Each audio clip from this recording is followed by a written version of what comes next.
Okay, I've got a torch now. Hopefully you can see a whole lot better.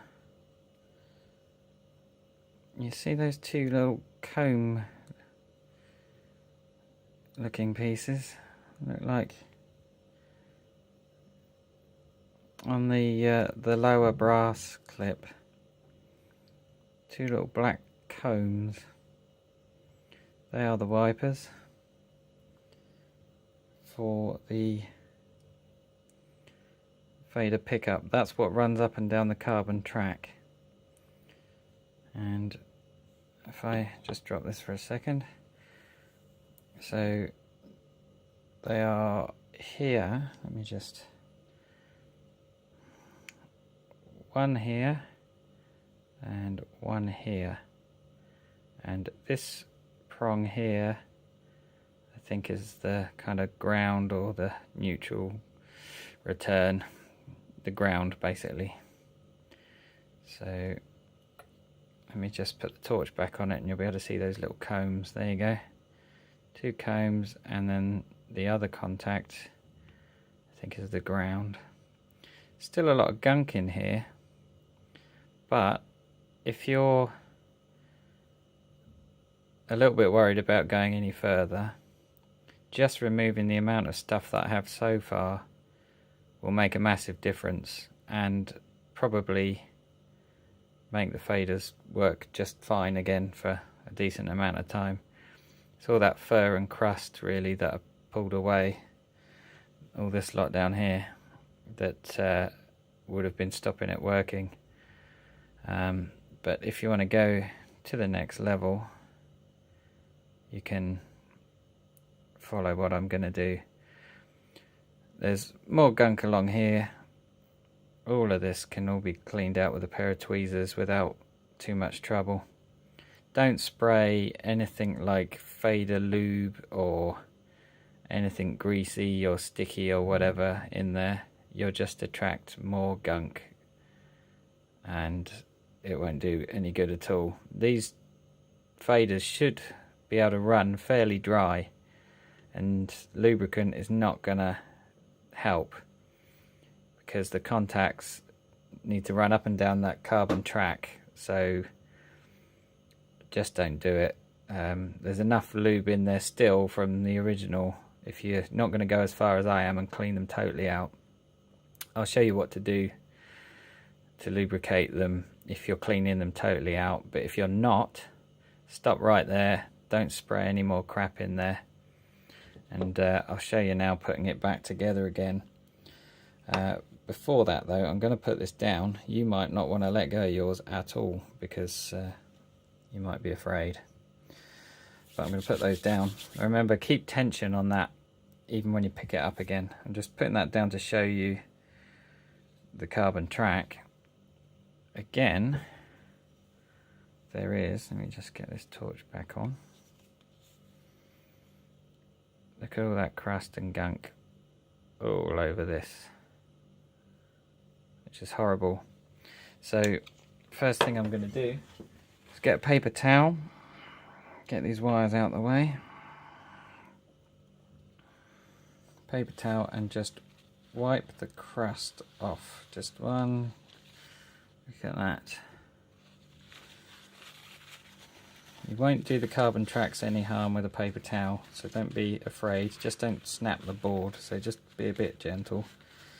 But you won't do the tracks any harm with a paper towel, unless there's some serious grit on there, which I don't think there will be. So once you've cleaned all the gunk away, let's get that torch again just to show you the difference.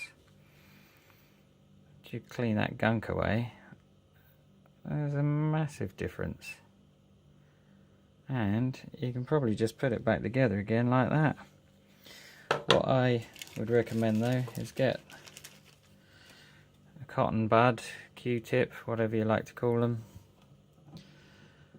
Get some isopropyl alcohol on it, and then just go up and down those tracks. You'll see 4 carbon tracks, twist the cotton bud as you go so that you're getting rid of the dirty bit and introducing a clean bit every time, and you'll see that horrible stuff. You can just, don't go crazy with it, but just give it a quick wipe over. That's all you really need, and that's it. That's the carbon track clean enough. You don't really need to go any further than that. So here you go, that's just fine. That's not actually dirty now at all. Those little rough bits up at one end, that's really not worth worrying about because the fader doesn't run on that. And the other side that's got all this greasy crap on there, that was somebody trying to do their best by spraying something in there, but it's doing no good on that side of the board anyway. So just to get rid of the mess, just wipe that off. There you go. That gets rid of any mess, and that stops attraction and build up of more gunk. So that's really all of that. So now I'm going to show you putting it all back together again. Okay, so hopefully you managed to pick it back up again, keeping the tension on the belt. If you look at the belt, it should be able to be tight around the back of that curved runner. You see how that curve goes around the corner there? Keeping tension on the belt, it should be able to go back together like that. So, and also obviously make sure that this carriage doesn't fall out, because that is actually grabbing hold of the belt. If that falls out, it's all going to go to hell, and you're going to need to rebuild it from scratch, which I'll show you in a later video. So what you want to do next is put this board back in, and the way round it goes, obviously those wipers need to be running on the board, so it needs to go on the carbon tracks facing down onto the wipers, and the way round it goes is this way round, so the cables go towards the pulley wheel end up there, not the motor end. So just trying to keep the wires out the way, and actually you can see the way round that the board has to go when you kind of offer it in there. You see these little cut out notches along the edges. So I'll move that over a bit. See these cut out notches along the edges? These are unequally spaced, so when you offer it up you'll be able to see that it goes this way around. Oh, there's a bit of hair on the board there. So it does good to keep your workspace clean. So yeah, carefully lay the board back in along those guides, and don't force it, just be really gentle.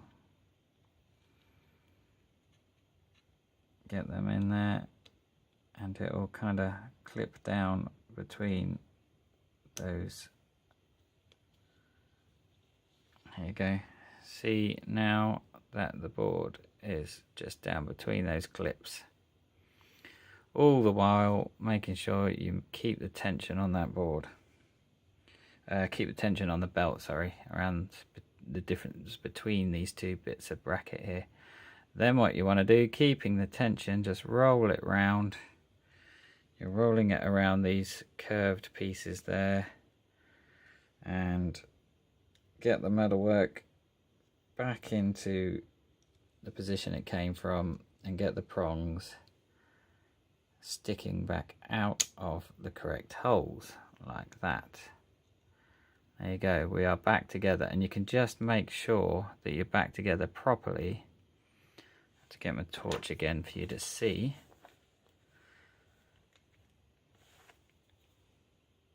But you see in there, you should have the teeth facing you right now.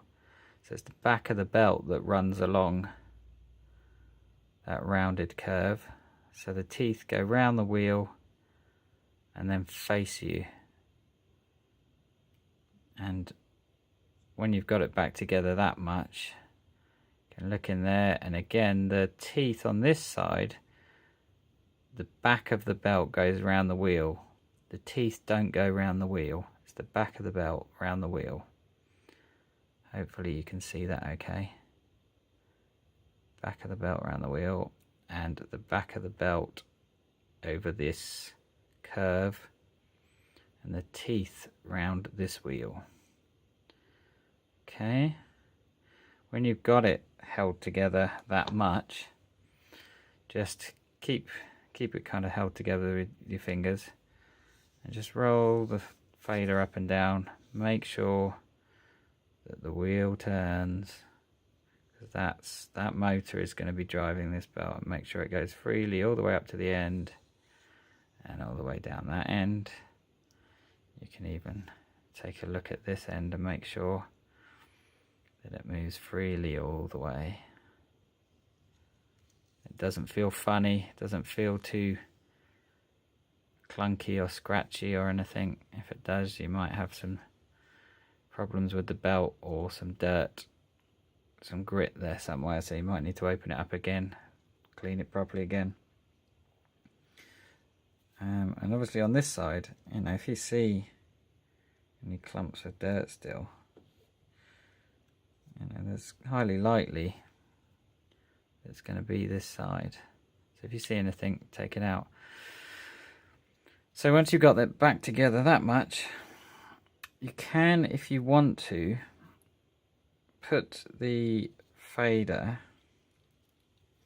get these cables out of the way, you can put the fader into this position, so the T-piece all the way up to the wheel there. You can squeeze some grease just into where the wheel and the carriage meet, just into there. Only a tiny little bit. And the best way to do it is actually get a syringe and get some synthetic grease, some lithium grease, something like that, and put that in there. But I really wouldn't bother, as long as if it moves freely, that's good enough. The plastic that carriage is made out of is designed to run smoothly against metal, and it shouldn't need lubrication. So there we are squeezed back together, and the next thing I'm going to show you is just how to pinch these back to how they should be to be gripping the casing. Okay, so the last bit as far as mechanically goes is we need to splay these little pieces back out again. So we remember we squeezed them together. We now need to stretch them out, and so they'll open out and grip this casing again. And there's several ways you can do this, but the way that I found best is to get a number 2 flat screwdriver. This is, I should say, on here somewhere, number 2 screwdriver. And what I do is just put the blade sideways on between the prongs, and if I just push the screwdriver that way like that, you'll see that the ramp of the screwdriver gets wider as you go, and that will just splay those tags open enough. Don't need to go crazy, and be really gentle with it. If you just a bit of pressure, very carefully, give it a wiggle as you go. That's it. That's literally all you need to do. You can see how that's split open there now compared to the one down below it. That's all you need. So just go around and do that on every single one. I'll do this one again just to show you. Try and get square on so you can see. Just push it. So you're pushing the screwdriver in that direction and just wiggling it as you go. And there you go, perfect. That's all you need to do. So just go around, do that on every one, and you're done. Then all you need to do is solder your wires back on, and you can look at the beginning of the video if you want to see where they came from. That's it. Once you're done, that's one fader quickly cleaned. And I'll do another video more in depth of taking the whole lot apart, but I think you can probably work it out. But I like to take it completely apart and clean everything really thoroughly. But if you don't want to do that, you can keep those two pieces together, just keep the tension on the belt. Hopefully that helps some people out. That's one down, 23 more to go. And that's how to clean the faders on a Digidesign Avid Control 24 C24, and probably many other motorized faders just like these. Thanks for watching, and leave any comments, any questions. I'll do my best to help, and see you sometime soon. Cheers, goodbye.